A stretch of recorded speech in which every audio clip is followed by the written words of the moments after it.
관습 헌법으로 정립된 사항이며 여기에는 아무런 사정의 변화도 없다고 할 것이므로 이를 폐지하기 위해서는 반드시 헌법 개정의 절차에 의하여야만 한다. 참여정부가 야심차게 추진했던 신행정수도 건설. 앞서 보신 것처럼 지난 2004년 10월 21일 헌법재판소의 위헌 결정을 받았습니다. 명문 조항이 있는 건 아니지만 대한민국의 수도가 서울이라는 건 관습헌법에 해당한다는 겁니다. 수도를 이전하기 위해선 헌법 개정과 국민의 의사를 묻는 투표 절차가 필요하다는 취지였습니다. 헌재 위헌 결정으로 참여정부의 수도 이전 계획은 사실상 무산됐습니다. 대신 행정중심 복합도시 특별법을 만들어 지금의 세종시 일대의 도시 건설이 추진됐습니다. 청와대와 국회, 대법원 등을 제외한 일부 행정부처만 옮기는 것으로 축소됐습니다. 그런데 오늘 이른바 슈퍼 여당의 원내대표가 행정수도 화두를 다시 꺼내들었습니다. 김태년 원내대표는 교섭단체 대표 연설에서 국가 균형 발전을 위해서 행정수도를 완성해야 한다고 강조했습니다. 국회가 통째로 세종시로 내려가는 건 물론 청와대와 정부 부처도 모두 이전해야 한다고 강조했습니다. 김종인 미래통합당 비상대책위원장은 이미 위헌으로 결정된 사안이라면서 일축했지만 개헌 논의 등과 맞물릴 경우 적잖은 파장이 예상되고 있습니다. 그럼 국회 취재기자 연결해서 보다 자세한 내용 알아보겠습니다. 나연수 기자. 네, 국회입니다. 네, 김태년 원내대표가 행정수도 이전 문제 구체적으로 언급했군요. 네, 오늘 오전 국회 교섭단체 대표 연설에서 나온 발언입니다. 행정수도의 완성이 국토 균형 발전과 혁신 성장을 위한 대전제이자 필수 전략이다. 국회 결단이 필요하다고 호소했는데요. 직접 들어보시죠. 길거리 국장, 카톡 과장을 줄이려면 국회가 통째로 세종시로 이전해야 합니다. 아울러 더 적극적인 논의를 통해 청와대와 정부 부처도 모두 이전해야 합니다. 그렇게 했을 때 서울 수도권 과밀과 부동산 문제를 완화할 수 있습니다. 네, 행정수도 이전은 과거 참여정부 때도 추진됐지만 2004년 헌법재판소에서 위헌 판결을 내려 경제부처만 이전하는 것으로 선회했습니다. 지난 대선 당시 문재인 대통령의 공약이기도 했는데 전국 최대 쟁점인 부동산 문제 해법으로 김 원내대표가 다시 제시한 것입니다. 미래통합당은 다소 회의적인 반응입니다. 김종인 비대위원장은 이제 와서 헌재 판결을 뒤집을 수는 없는 것 아니냐고 말했고 주호영 원내대표도 더 신중하게 논의해봐야 할 사안이라고 답했습니다.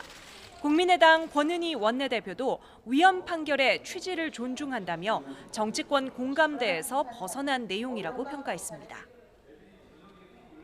네, 결국 서울과 수도권 부동산 문제 해법 차원에서 나왔다는 점이 주목되는데 그런데 부동산 정책, 특히 그린벨트 해제 문제를 놓고는 여권 안에서도 주장이 엇갈리고 있죠.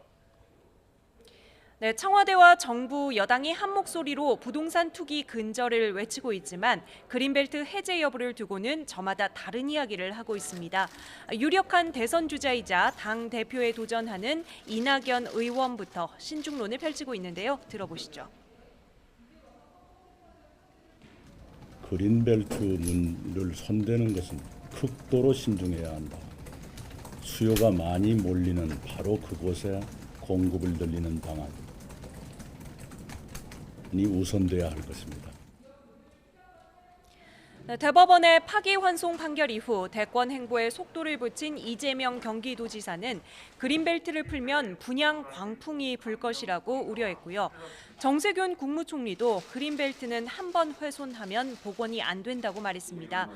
정부 여당도 그린벨트 해제에 따르는 부담을 모르지 않지만 당장 부동산 정책의 핵심인 서울 내 공급 부지를 찾기가 어렵다는 게 고민입니다.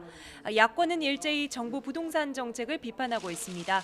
미래통합당은 아예 회의실 백드롭을 민주당의 파란색으로 바꾸고 그 위에 그렇게 해도 안 떨어져요 라는 문구를 박았습니다. 김종인 비상대책위원장은 국민은 누구의 말을 듣고 정책을 신뢰해야 하는지 알 수가 없다며 부동산 혼란을 극복하기 위해서는 문재인 대통령이 결단을 내려야 한다고 압박했고요. 정의당 심상정 대표 역시 정부 여당이 혼선만 가중하고 있다고 지적했습니다. 이런 가운데 이미 그린벨트 해제 후보 지역은 가격이 오를 만큼 올랐습니다. 당장 시장 혼란이 벌어지지 않도록 정부 여당의 대책 마련이 시급해 보입니다. 김창룡 경찰청장 후보자의 인사청문회는 어떻게 진행되고 있습니까? 네, 김창룡 경찰청장 후보자의 인사청문회는 본회의 직후부터 열렸는데요. 잠시 후 2시 반에 속개됩니다. 오전 청문회에서는 경찰청장 후보자의 자질과 도덕성보다도 박원순 전 서울시장의 성추행 고소건이 쟁점이 됐습니다. 민주당 한병도 의원은 청와대 보고 과정이 적절했는지, 청와대가 사건 관련 수사 지휘를 직접 하는지 물었고, 김 후보자는 필요하다면 사건 발생 단계에서 보고하지만 수사 지휘는 경험해보지 못했다고 답했습니다. 통합당 권영세 의원은 피해자 호칭 문제를 거론했는데요.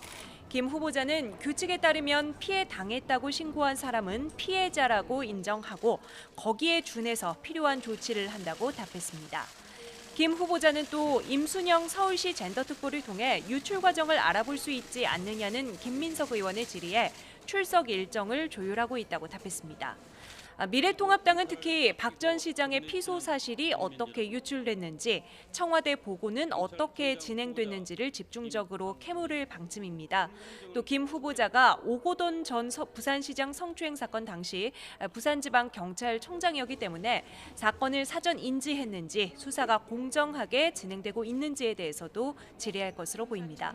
민주당도 이 사건에 대해서는 명백히 진상을 규명해야 한다는 입장이지만 동시에 사건 관련 가짜뉴스 유포 과정에 대해서도 후보자의 입장을 묻고 있습니다.